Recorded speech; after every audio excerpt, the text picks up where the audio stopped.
நான் இப்போ உங்ககிட்ட ஒரு கொஷின் கேட்குறேன். உங்களுக்கு 1 லேக் லோன் தேவைப்படுது.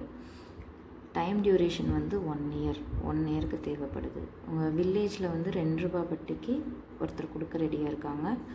பேங்க்கில் 24% வட்டிக்கு உங்களுக்கு கொடுக்க ரெடியாக இருக்காங்க. அப்படின்னா நீங்கள் இந்த 2ல் எது சூஸ் பண்ணுவீங்க? எது வந்து உங்களுக்கு வட்டி கம்மியாக இருக்கும்னு நீங்கள் ஃபீல் பண்ணுறீங்க? எதில் வந்தால் உங்களுக்கு ப்ராஃபிட் அப்படி பெனிஃபிட்னு நீங்கள் நினைக்கிறீங்க அப்படிங்கிறத யோசித்து சொல்லுங்கள்.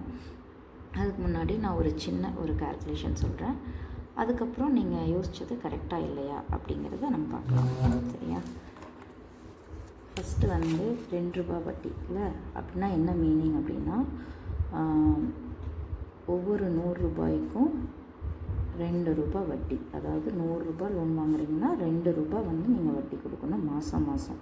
வில்லேஜில் வந்து வட்டியில் வந்து எப்பயுமே மாதம் தான் நம்ம வந்து இன்ட்ரெஸ்ட் பே பண்ணுற மாதிரி இருக்கும். 99.9% அப்படி தான் எல்லோரும் வாங்குவாங்க. அப்போ வந்து 1000 rupees லோன் வாங்கியிருக்கீங்க அப்படின்னா 10,000 அப்படின்னா 200 வந்து இன்ட்ரெஸ்ட் பே பண்ணணும். 1 லேக் அப்படின்னு எடுத்துக்கிட்டோம்னா 2000 rupees பே பண்ணணும். இதை நீங்கள் ஈஸியாக கால்குலேட்டர்லேயே போட்டுடலாம். கால்குலேட்டரில் எப்படி போடலாம் அப்படிங்கிறத நான் சொல்கிறேன்.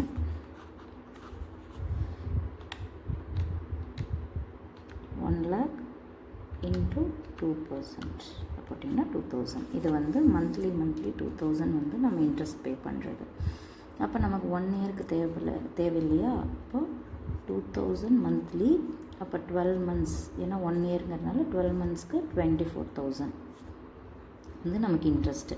அப்போ 1 இயருக்கு அப்புறம் இன்ட்ரெஸ்ட் ப்ளஸ் பிரின்சிபல் ரெண்டும் சேர்க்கும்போது 1,24,000 நீங்கள் வந்து பே பண்ணுற மாதிரி இருக்கும். இப்போ நம்ம பேங்க் இன்ட்ரெஸ்ட் 24%க்கு நம்ம போகலாம். இங்கே வந்து எப்படின்னா 1 லேக்குக்கு வந்து நம்ம கேல்குலேட்டர்லேயே போட்டுக்கலாம்.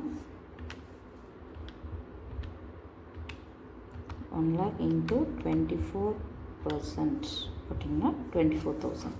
அப்போ இன்ட்ரெஸ்ட் வந்து என்ன? இங்கே இன்ட்ரெஸ்ட் வந்து 24,000 சேம் இன்ட்ரெஸ்ட். பேங்க்கில் வந்து ஒன்று வந்து புல்லட் ரீபேமெண்ட் அப்படின்னு சொல்லுவோம், இன்னொன்று வந்து இஎம்ஐ மெத்தட். புல்லட் ரீபேமெண்ட் அப்படின்னா என்னென்னா, இது வந்து புல்லட் ரீபேமெண்ட்னால் மாதம் நம்ம இன்ட்ரெஸ்ட் கட்ட தேவையில்லை. ஒரு வருஷத்துக்கு ஃபுல்லாக சேர்த்து வச்சு இந்த 24,000 கடைசியாக வந்து இந்த 24,000 ப்ளஸ் அந்த 1 lakh 24,000 ஒரு வருஷம் கழித்து நம்ம கட்டினா போதும். மாதம் கட்ட வேண்டிய அவசியம் இல்லை. அதுக்கு பேர் தான் புல்லட் ரீபேமெண்ட் அப்படின்ட்டு. அது வந்து எந்தெந்த லோனுக்கு கொடுப்பாங்கன்னா, கோல்டு லோன், அக்ரி லோன், இதுக்கு எல்லாமே புல்லட் ரீபேமெண்ட் மெத்தட் நம்ம யூஸ் பண்ணிக்கலாம். இப்போ சொல்லுங்கள் நீங்கள், இதில் என்ன இன்ட்ரெஸ்ட் இதில் நம்ம 1 இயருக்கு அப்புறம் என்ன பே பண்ணுறோம்? வில்லேஜ் வட்டியில், பேங்க் வட்டியில் என்ன பே பண்ணுறோம்? இப்போ நீங்கள் வந்து எந்த சாய்ஸ் சூஸ் பண்ணுவீங்க? ரெண்டுமே சேமாக தான் இருக்குது இல்லையா? ரெண்டுமே ஈக்குவல். ஸோ இது 2ல் எது வேணாலும் நம்ம சூஸ் பண்ணலாம். அப்படி தானே நினைப்போம். பட் ஆக்சுவல் ட்விஸ்ட்டே இப்போ தான் இருக்குது.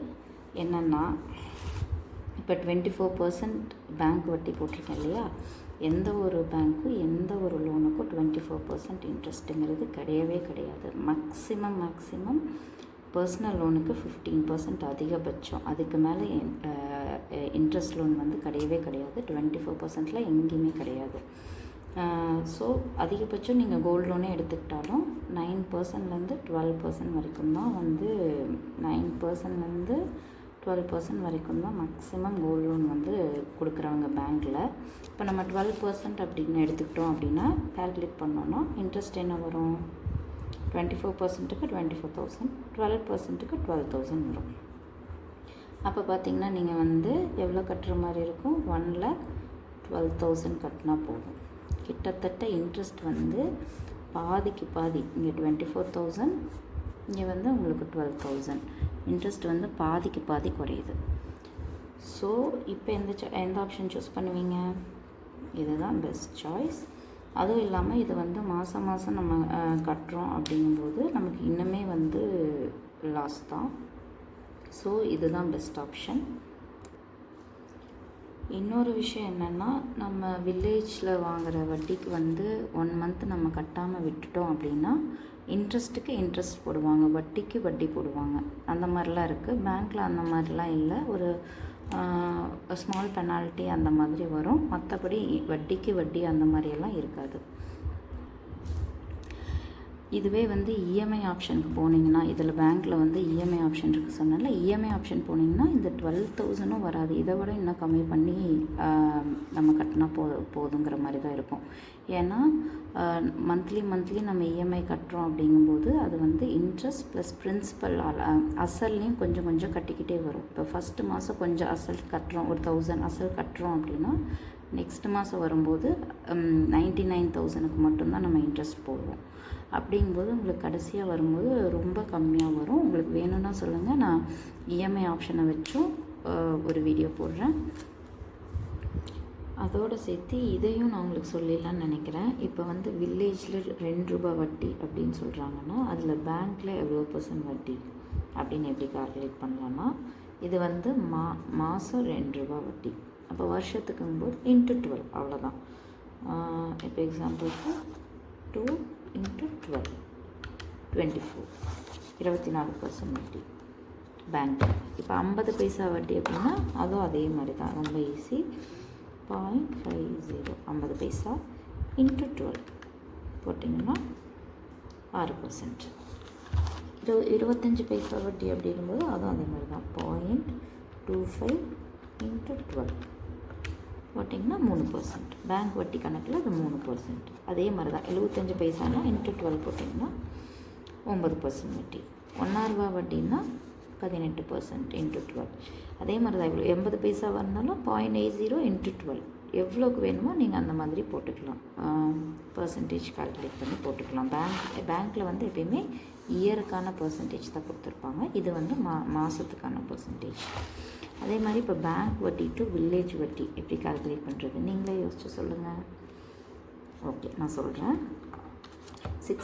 மோஸ்ட்லி பேங்க்கில் பார்த்தீங்கன்னா எஃப்டியில் இந்த மாதிரி எல்லாம் போட்டால் 6.5% 6.7% இந்த மாதிரி தான் இன்ட்ரெஸ்ட் சொல்லுவாங்க. அப்படின்னா நம்ம வந்து வில்லேஜ் வட்டியில் எவ்வளோ ரூபா வட்டி நமக்கு கிடைக்குது அப்படின்னு நமக்கு தெரியணும்னு நினச்சா அது எப்படி கால்குலேட் பண்ணுறதுன்னா, இப்போ வில்லேஜ் வட்டியிலேருந்து, அதாவது மாத வட்டியிலேருந்து வருஷ வட்டிங்கும்போது × 12. இப்போ வருட வட்டியிலேருந்து மாத வட்டி அப்படிங்கும்போது என்ன பண்ணுவோம், டிவைடட் பை 12. அவ்வளோதான், ஸோ சிம்பிள். 6.50 டிவைடட் பை 12 அப்படின்னு போட்டிங்கன்னா 0.54. எவ்வளோ பற்றி 54 பைசா வட்டி. 0.54 54 பைசா வட்டி. அதே மாதிரி 6.70 அப்படின்னா 6.70 டிவைடட் பை 12 பார்த்திங்கன்னா 0.55 55 பைசா வட்டி. அவ்வளோதான் டிஃப்ரென்ஸ்.